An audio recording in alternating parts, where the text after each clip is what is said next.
Hello and welcome to our channel target GS by Mansi. कहते हैं ना कि हार कितनी बार भी हुई हो उससे फर्क नहीं पड़ता, क्योंकि हम जीतने के लिए पैदा लिए हैं और जब तक जीत नहीं जाते तब तक हम पीछे हटने वालों में से नहीं हैं। तो चलिए इसी जोश और इसी उमंग के साथ हम आगे बढ़ते हैं। ये आज ज्योग्राफी का कौन सा सेक्शन है? तो ज्योग्राफी का आज है 11, यानी इससे पहले हमने 10 वीडियो को लेकर के आ चुका है। ठीक है, तो चलिए शुरुआत करते हैं। ये सब प्रीवियस इसका क्वेश्चन है। बोला गया है कि मापनी में, यानी जो हम मापते हैं मानचित्र पर, उसकी बात किया जा रहा है। और यानी देखिएगा ऊपर वाले जिसमें अभी ए बटा हम बी लिखते हैं, तो ए ऊपर को क्या बोलते हैं? अंश। नीचे वाले को क्या बोलते हैं? हर बोलते हैं ना, हर व्यक्त करता है। अब देखिएगा जैसे मैं इस चीज पहले क्वेश्चन को कई लोग तो समझ नहीं पा रहे हैं, हम समझाने की कोशिश करते हैं। जैसे आप मान करके चलिए कि ये हमारा क्या है? इंडिया है। ठीक है, अब ये जब इंडिया है दोस्त, तब इंडिया है तो अब इंडिया है तो जैसे मैं अब मान करके चलिए चलिए जैसे मैं हमने एक रफ मैप ले लिया। ठीक है, हमने चाइना को भी अपने में मिला लिया है। ठीक है, चलिए देखिएगा यहाँ पे ये जो देख रहे हैं ना, यहाँ पे दिल्ली है और यहाँ पे आप मान करके चलिए कि यहाँ पे अब क्या है? यहाँ पे पटना है। ठीक है, अब दिल्ली और पटना के बीच की दूरी मानचित्र पे से पे मापा जाता है। जब जाता है ना तो उसको कैसे मापा जाता है? तो इसको मापने के लिए तरीका क्या है? यही पर जैसे मैं मान करके चलिए कि मानचित्र पर एक अनुपात अगर हम मान लीजिए कि 5 लेते हैं, ये 50,000 हमने क्या लिया? सेंटीमीटर ले लिया। ठीक है, यानी कहने का मतलब क्या है कि अगर मानचित्र पर 1 सेंटीमीटर है, मानचित्र पर 1 सेंटीमीटर है, तो धरातल पर ये कितना होगा? तो ये धरातल पर ये 50,000 सेंटीमीटर हो जाएगा। ठीक है, ये धरातल पर कितना सेंटीमीटर हो जाएगा? तो कहिए कि 50,000 सेंटीमीटर ये हो जाएगा। तो इसी बात को कहा गया, जिसमें अब मान लीजिए कि मानचित्र पर यहाँ के बीच की दूरी, दिल्ली से और पटना के बीच की दूरी मान करके चलिए, हम मान के बोल रहे हैं कि अगर 1 सेंटीमीटर दिखाया गया है। ठीक है, तो वहाँ जो धरातल पर जो दूरी होगा वो कितना सेंटीमीटर का होगा? वो 50,000 सेंटीमीटर का होगा। बस यही चीज को समझाना था, तो यही चीज को टर्म को पहले समझना है। ठीक है, तो समझ गए होंगे क्या? तो धरातल की दूरी भी इससे मापा जा रहा है कि नहीं? और मानचित्र पर की भी दूरी मापा जा रहा है किससे? तो ये जो आप देख रहे हैं ये हर से। ठीक है, समझ में आ गया ना? तो बस इसी चीज को समझते हुए आगे बढ़ना है। तो इसका आंसर कौन सा हो जाएगा? ऑप्शन नंबर 3 हो जाएगा। 1 और 2 दोनों दूरियां। ठीक है, चलिए आगे देखते हैं, अगले पर चलते हैं। भूगोल में क्षेत्रीय अध्ययन का है। क्षेत्रीय अध्ययन यानी रीजनल, जो स्टडी की बात हम कर रहे हैं उसके बारे में पूछा गया।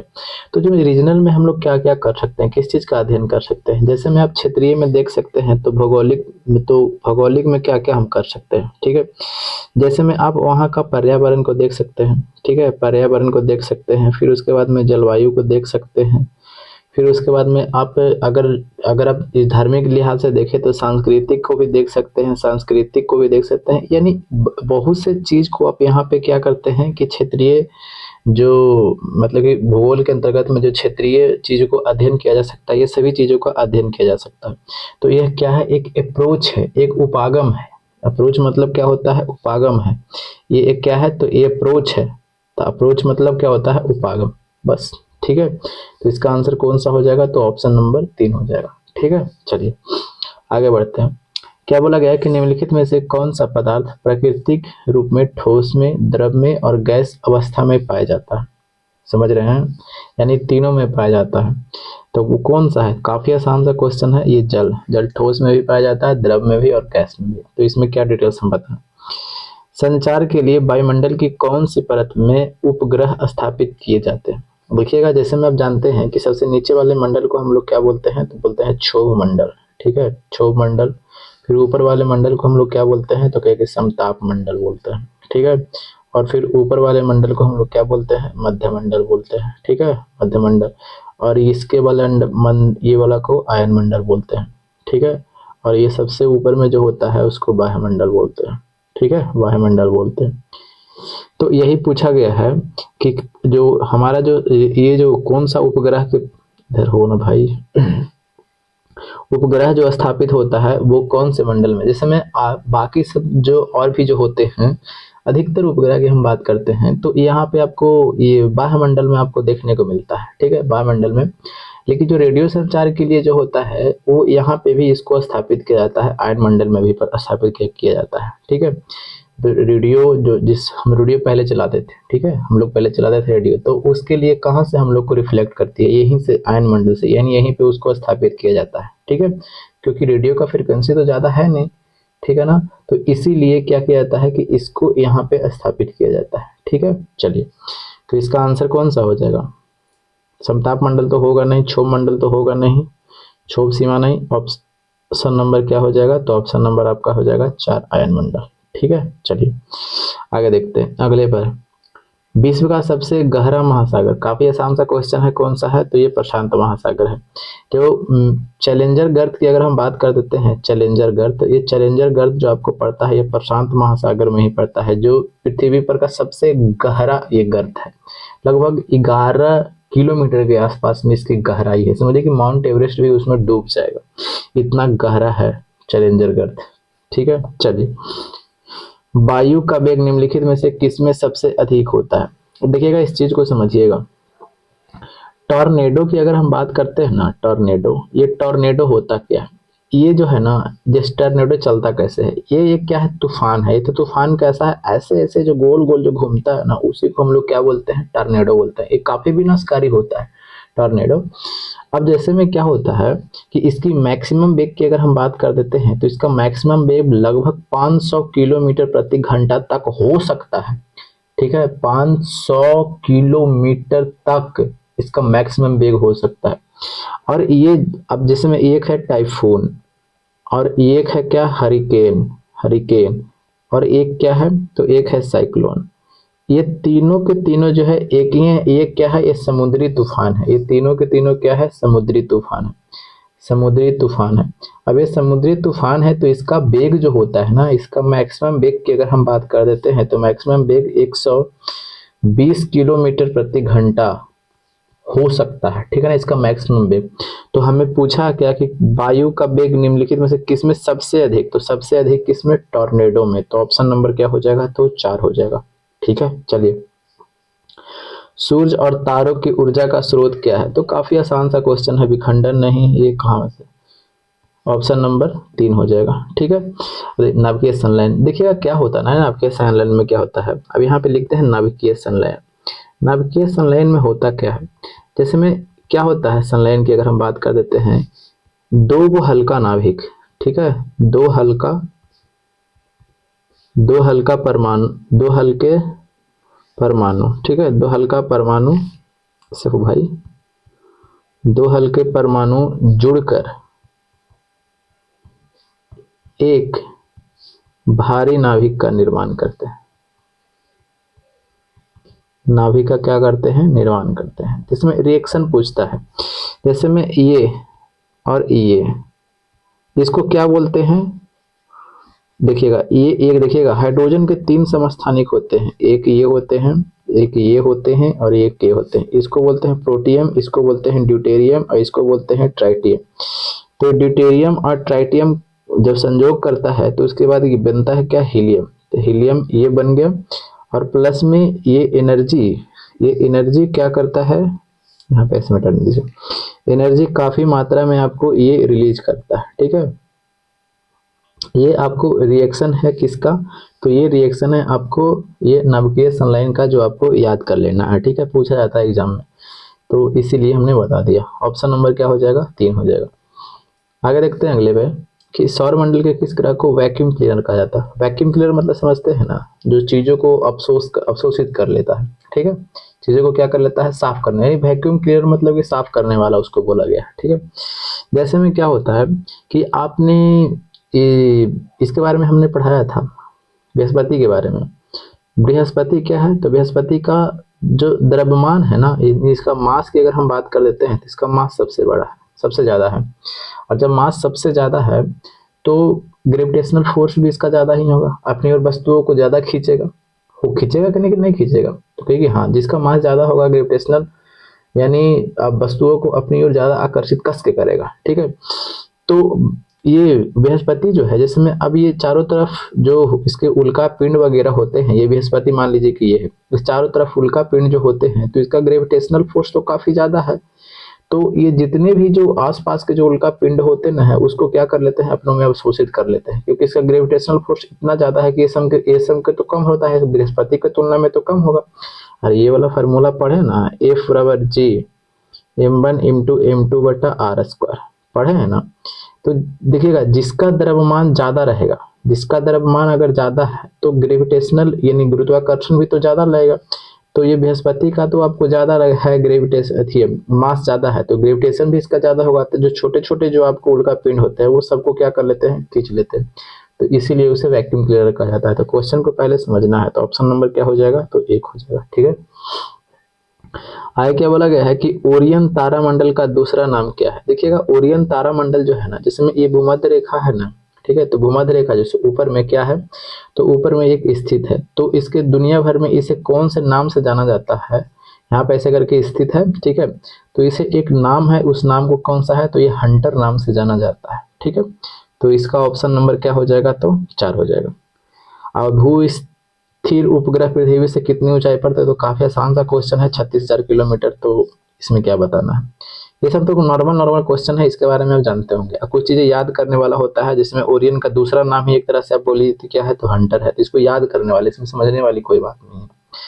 चलिए आगे क्या बोला, निम्नलिखित में से किस वर्ष प्लूटो को उसके पूर्व में ग्रह की पद स्थिति से पदावनत किया गया था। अब देखिएगा इंटरनेशनल एस्ट्रोनॉमिकल यूनियन जो प्राग में सम्मेलन हुआ था 2006 में, उस समय क्या किया गया था कि प्लूटो को ग्रह की श्रेणी से हटा दिया गया कि भैया ये ग्रह नहीं है। क्यों, क्योंकि दूसरे की कक्षा में जाकर के चक्कर मारता था। तो इसको कौन से ग्रह में रखा देगा, तो इसे बौना ग्रह में रखा गया। कौन से ग्रह में दोस्त, इसको बौना ग्रह में रखा गया। तो कब पूछा गया है, तो ऑप्शन नंबर क्या हो जाएगा, तो 2 हो जाएगा। निम्नलिखित में से कौन सी गैस भूमंडलीय उष्मीकरण का कारण नहीं है, यानी ग्लोबल वार्मिंग की अगर हम बात कर देते हैं, ग्लोबल वार्मिंग के लिए कौन कौन सा जिम्मेदार है उसको आपको देख लेना है। ठीक है। सबसे ज्यादा जिम्मेदार की अगर हम बात कर देते हैं तो सबसे ज्यादा कार्बन डाइऑक्साइड जिम्मेदार है। यानी कार्बन डाइऑक्साइड की मात्रा बढ़ाएंगे तो हमारे पृथ्वी पर तापमान बढ़ जाएगा। तापमान बढ़ेगा तो पता ही है कि क्या हो जाएगा, जल स्तर बढ़ जाएगा, ग्लेशियर पिघलने लगेंगे, ठीक है, नदी में बाढ़ आने लगेगा, तट जो होगा क्या हो जाएगा, तट आपका क्या हो जाएगा, तो तट जो समुद्र किनारे तट वगैरह होंगे वो क्या हो जाएंगे, तो जाम करें, डूबने लगेंगे। ठीक है।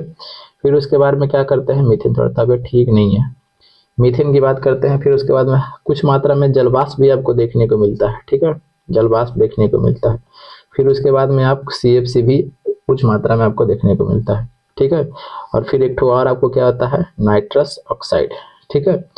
तो ये सभी जो है, ये सभी के सभी ग्लोबल वार्मिंग के लिए आपको जिम्मेदार हैं।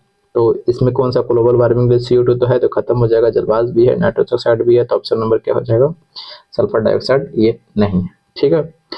आगे क्या बोला गया है कि जब गर्म जल के सोते, ठीक है, एक इस्तेमाल विद्युत उत्पन्न करने में होता है तो इस प्रकार की ऊर्जा उत्पादन कहलाता है।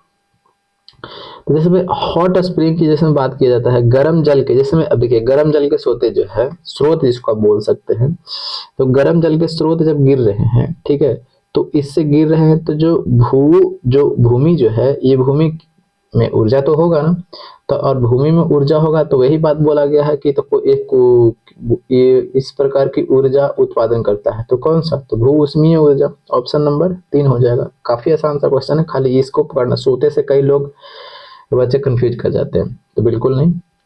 आगे देखिए क्या बोला गया है, निम्नलिखित में से कौन सा पृथ्वी की लगभग आयु को दर्शाता है। अब जैसे में इस तरह के क्वेश्चन तो बाबू रट लेते हैं, ठीक है ना, लेकिन अभी तो रट लेते हैं कि मिलियन है कि बिलियन है, लेकिन जब एग्जाम में आता ना है तो काफी ज्यादा कंफ्यूज कर देता है उनको। तो देखिए कंफ्यूज नहीं करना है, इस सबको रटना नहीं है, थोड़ा सा टाइम लगेगा बट आपको बनाना है। कैसे, देखिएगा थोड़ा सा टर्म हम बता देते हैं आपको। जैसे में आप जानते होंगे ना कि जैसे में ब्रह्मांड की अगर हम बात कर देते हैं तो बिग बैंग थ्योरी जो आप बता रहे हैं, जैसे देखिए छोड़िए, ब्रह्मांड की में हम सौर मंडल को हम बताते हैं, सौर मंडल, यानी सौर मंडल का निर्माण कब हुआ था, उसी समय हमारा पृथ्वी भी निर्माण हुआ है सौर मंडल। तो 4.6 अरब वर्ष पहले, इतना तो पता है ना, अरब वर्ष पहले, ठीक है। तो 4.6 अरब वर्ष पहले हम इसको क्या मान लेते हैं, 5 हम मान करके, हम क्योंकि हम कैलकुलेशन करना है ना, तो इसको हम 5 मान करके चलते हैं। यानी 5 अरब वर्ष पहले की बात किया जा रहा है, 5 अरब वर्ष पहले की बात किया जा रहा है ना। तो एक टर्म हम लिख देते हैं, वो आपको याद कर लीजिएगा। 1 मिलियन की अगर हम बात कर देते हैं ना, तो 1 मिलियन में पता है कितने लाख होते हैं? तो 1 मिलियन में होते हैं 10 लाख होते हैं, ठीक है। यानी 1 मिलियन बराबर कितना होता है? 10 लाख होता है, ठीक है। और 1 बिलियन की अगर हम बात कर देते हैं, तो 1 बिलियन, ठीक है, 1 बिलियन बराबर कितना होता है दोस्त? तो कहिए कि 100 करोड़ होता है। 1 बिलियन बराबर कितना होता है? तो 100 करोड़ होता है। 1 मिलियन में कितना होता है? 10 लाख। और 1 बिलियन में कितना होता है? तो 100 करोड़ होता है ना। अब चीजों को समझिएगा, हम आपको समझाना क्या चाह रहे हैं। जैसे में हम अभी मान करके चल रहे हैं कि हमारा पृथ्वी की आयु कितनी है? 5 अरब वर्ष। अरब तो सबको याद रहता है, क्योंकि ये हम लोग का जो है यूनिट है, इंडियन यूनिट है। तो अरब की अगर बात कर देते हैं, तो 5 अरब वर्ष पहले तो सबको याद है, लेकिन यहाँ पे अरब में नहीं दिया हुआ है, मिलियन और बिलियन में दे दिया है। क्या कीजिएगा? हम अभी समझाते हैं इसको, देखिएगा। इसे मिटाने दीजिए। देखिएगा, इसे समझाते हैं अच्छे तरीके से। देखिए, हम जानते हैं कि 1 अरब की अगर हम बात बोलते हैं, तो 1 अरब में कितना करोड़ होता है? तो कहिए कि 100 करोड़ होता है भाई। 1 अरब में कितना करोड़ होते हैं? 100 करोड़ होता है ना। इतना तो जानते होंगे ना कि 1 अरब में 100 करोड़। जैसे भाई जानते हैं ना कि इकाई, दहाई, सैकड़ा, हजार, 10,000, लाख, 10 लाख, करोड़, 10 करोड़, अरब, 10 अरब, ये सब जानते हैं ना। खर्रब, 10 खर्रब, ये सब जानते हैं ना। तो यही की बात किया जाता है कि 1 अरब में कितना करोड़? तो कहिए कि 100 करोड़ होता है। और हम अभी पढ़ रहे हैं क्या कि 100 करोड़ बराबर कितना बिलियन? तो कहिएगा कि 1 बिलियन। 100 करोड़ बराबर कितना बिलियन? तो 1 बिलियन। तो यहाँ पे हम 1 बिलियन लिख दें, तो कहिए कि कोई दिक्कत नहीं, लिख दीजिए, अच्छी बात है। और 1 बिलियन जब हम लिखिए दिए, और हमें कहाँ जाना है, कहाँ तक? हम अभी बताएं कि 5 मान करके चलिए। ऐसे तो 4.6 है, लेकिन 405 तक आपको देता है। तो 5, हमको 5 अरब तक जाना है, तो इसको मैं 5 से गुना कर दीजिए, तो 5 अरब तक पहुंच गए। तो कहे कि हाँ पहुंच गए। अब बराबर है, तो एलएचएफ जब 5 से गुना किए हैं, तो इधर भी 5 से गुना करेंगे, तो कितना हो जाएगा? इसको बोल दीजिए 500 करोड़ बोल दीजिए, और ब्रैकेट में है उसको क्या भेजिए? 5 से जब यहाँ पे कीजिएगा तो 5 बिलियन हो गया, ठीक है, 5 बिलियन हो गया। तो ये इस तरीके से आपको बनाना है क्वेश्चन को, रटना नहीं है दोस्त, रटिएगा तब कंफ्यूजन हो जाएगा। जो रटना है वो ये वाला रटना है, 1 मिलियन में 10 लाख और 1 बिलियन में 100 करोड़। तो इसका आंसर कौन सा हो जाएगा? 5 बिलियन। यानी 4.6 रियल हमने क्या माना है? 4.6। तो सोल्व करने के लिए ना इतना किया, तो 4 से 5 बिलियन वर्ष। समझ में आ गया? तो इस तरीके से आपको बनाना है, ठीक है। आगे क्या बोला गया है कि तारों का टिमटिमाना, तारों की रोशनी। ये तो अब काफी आसान सा क्वेश्चन है, क्योंकि देखिए तारे जो ऐसे होते हैं ना, तारे जो होते हैं ये टिमटिमाते हैं। तो टिमटिमाते हैं, कैसे टिमटिमाते हुए नजर आते हैं, यही कहा गया है, ठीक है। तो जैसे में प्रकाश की किरणें यहाँ से क्या होती है कि इधर की जैसे में रिफ्लेक्ट होती ना है, तो इधर से फिर ऐसे ऐसे ऐसे ऐसे ऐसे ऐसे इधर इधर ऐसे ऐसे जाते रहती है। तो इसको हम लोग नीचे से जब सिद्ध होकर के देखते हैं, तो ऐसे देखिएगा प्रकाश की किरणें ऐसे ऐसे ऐसे होती है, किसके कारण? तो क्योंकि अपवर्तन के कारण। और यही जब हम नीचे से देखते हैं, एक मिनट थोड़ा सा, सॉरी। अब नीचे से हम देखते हैं ना, तो हमें ये तारा टिमटिमाता हुआ नजर आता है, ठीक है। तो ये किसके कारण से हो रहा है? तो ये अपवर्तन के कारण हो रहा है, सॉरी दोस्त। तो इसका आंसर कौन सा हो जाएगा? ऑप्शन नंबर 1 हो जाएगा, ठीक है। हिप्पोकैम्प के बारे में पूछा गया, किस ग्रह का चंद्रमा है? देखिएगा हिप्पोकैम्प जो है ना, ये हिप्पोकैम्प ये बरून का चंद्रमा है, ठीक है। किसका है? तो बरून का चंद्रमा है, ठीक है। तो बरून का एक और चंद्रमा के बारे में हम जाना था, कौन? तो वो है ट्राइटन। ट्राइटन की अगर हम बात करते हैं, ट्राइटन है, ठीक है। ट्राइटन है जो बरून का क्या है? तो चंद्रमा है, ठीक है। और एक जो है, जो काफी ज्यादा पूछा जाता है, कंफ्यूज करते हैं, एक है टाइटन। ये टाइटन भी उपग्रह है किसका? तो ये है शनि का, ठीक है। एक है टाइटेनिया। तो टाइटेनिया भी एक उपग्रह है, एक किसका है, तो कहिए कि ये अरुण का उपग्रह है। ठीक है, बात कर देते हैं ये बृहस्पति का आपको। तो बृहस्पति का जो आपको देखने को मिलता है उपग्रह, वो क्या है, तो क्या कि गैनीमीड है। ये सौर मंडल का सबसे बड़ा उपग्रह है, गैनीमीड है। बात कर देते हैं मंगल की। तो मंगल का दो गो उपग्रह है, फोबोस और एक है क्या, डिमोस। ये आपको मंगल का उपग्रह देखने को मिलता है। तो इतना कम से कम आपको याद करना पड़ेगा। हिप्पोकैम्प अभी हमने बताया किसका है, तो ये वरुण का है। तो वरुण बोले तो अरुण मतलब अरुण का क्या बोलते हैं, यूरेनस, और वरुण यानी नेपच्यून। ठीक है, तो इसका आंसर कौन सा हो जाएगा, ऑप्शन नंबर 2। अंग्रेजी भी आपको याद करना पड़ेगा। भूकंप की शक्ति के परिमाप को मापा जाता है। तो काफी आसान सा क्वेश्चन है, रिएक्टर पैमाना से मापते हैं। ठीक, एक पारिस्थितिकी तंत्र के ऊर्जा का प्रवाह हमेशा, जैसे में अधिकांश की हम बात करते हैं पृथ्वी पर, जो कहाँ से ऊर्जा को ग्रहण करता है, तो वो सूर्य से ग्रहण करता है। ठीक है, तो सूर्य से ग्रहण करेगा कौन, पेड़ पौधे ग्रहण करेंगे। फिर पेड़ पौधे से कौन, जो जंतु वगैरह होंगे, ठीक है, वो ग्रहण करेंगे। और जो जंतु के खाने वाले होंगे, जैसे में हम लोग तो सर्वाहारी में आ जाते हैं। ठीक है, सर्वाहारी में। ठीक है, और यानी कहने का मतलब है कि यहाँ पे बकरी कर देते हैं। ठीक है, ये तो यहाँ पे क्या हो जाएगा, बकरी हो जाएगा, बकरी। फिर उसके बाद में गाय भैंस, ये सब क्या हो जाते हैं, अरे भाई। और ये तो पेड़ पौधे यानी वनस्पति की अगर हमने बात कर दिया। ठीक है, तो इस तरह से क्या होता है, ये सब एक दिशा में बहते जा रहा है। यहाँ से ये लेगा, फिर यहाँ से ये इसके पास जाएगा, फिर इसके पास जाएगा। यानी ऊर्जा का क्या हो रहा है, एक दिशीय संचार हो रहा है, एक दिशा में प्रवाह हो रहा है। तो इसका आंसर कौन सा हो जाएगा, ऑप्शन नंबर 1 हो जाएगा। सूर्य का निकटतम ग्रह, काफी आसान सा क्वेश्चन है, बुध। ठीक है, इतना आसान क्वेश्चन है, बहुत बार हमने बताया है। निम्नलिखित में से किसने सबसे पहले कहा था कि पृथ्वी गोल है। तो सबसे पहले कहा, देखिए कई क्वेश्चन जो अब ऐसा रिपीट होते रहा है। तो कौन बोले थे, तो अरस्तु बोले थे। पीछे ये क्वेश्चन को हमने भी पढ़ा था।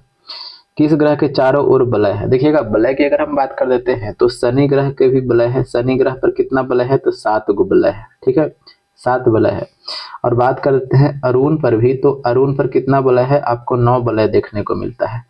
जिसमें से 9 वलय में से 5 वलय का नामकरण भी किया गया है, alpha, beta, gamma, delta, epsilon. Epsilon. ठीक है, तो ये भी आपको ध्यान रखना होगा।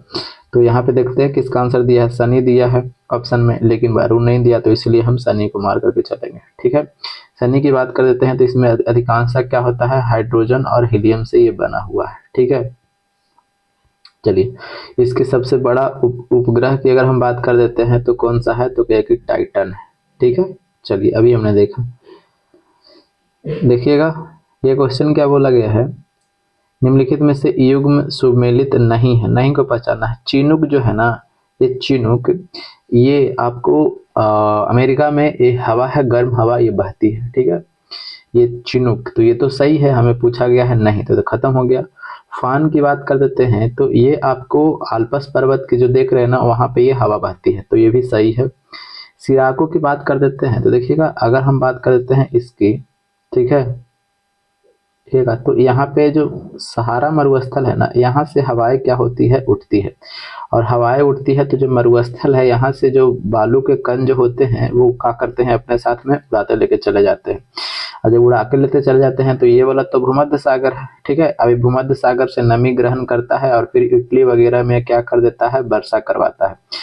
अब यहाँ से तो बालू के कण भी अपने साथ लेकर चला गया था। तो यहाँ जो इटली में जो वर्षा होती है, वो वर्षा किस रूप में जाना जाता है, तो लाल वर्षा के रूप में भी जाना जाता है। और ये वर्षा जो होती है, यहाँ के फलों, अंगूरों वगैरह, मौसमी वगैरह, ये सब जो होते हैं, संतरों वगैरह, उसके लिए काफी फायदेमंद होता है। ठीक है, ये वर्षा। ठीक है, तो ये भी तो क्या हो जाएगा, तो ये सहारा से हो रहा था। देखिए कनाडा यहाँ पे है, तो क्या कनाडा में बह रहा है, भाई ये तो अफ्रीका में बह करके उधर भूमध्य सागर थे, तो खत्म हो गया। और यही पूछा था कि नहीं है, तो यही नहीं है। लू तो भारत में पता है, ये तो सबको जानता है। तो ऑप्शन नंबर क्या हो जाएगा, तो 3 हो जाएगा। तो यहीं तक क्वेश्चन था। कैसा लगा सेशन बताइएगा। चैनल थोड़ा छोटा है, अगर अच्छा लगता होगा तो सब्सक्राइब कर लीजिएगा, ना अच्छा लगता होगा तो कोई बात नहीं है। कोई सजेशन होगा तो बताइएगा। ठीक है, तो जय हिंद, जय भारत, वंदे मातरम, इनकलाब जिंदाबाद।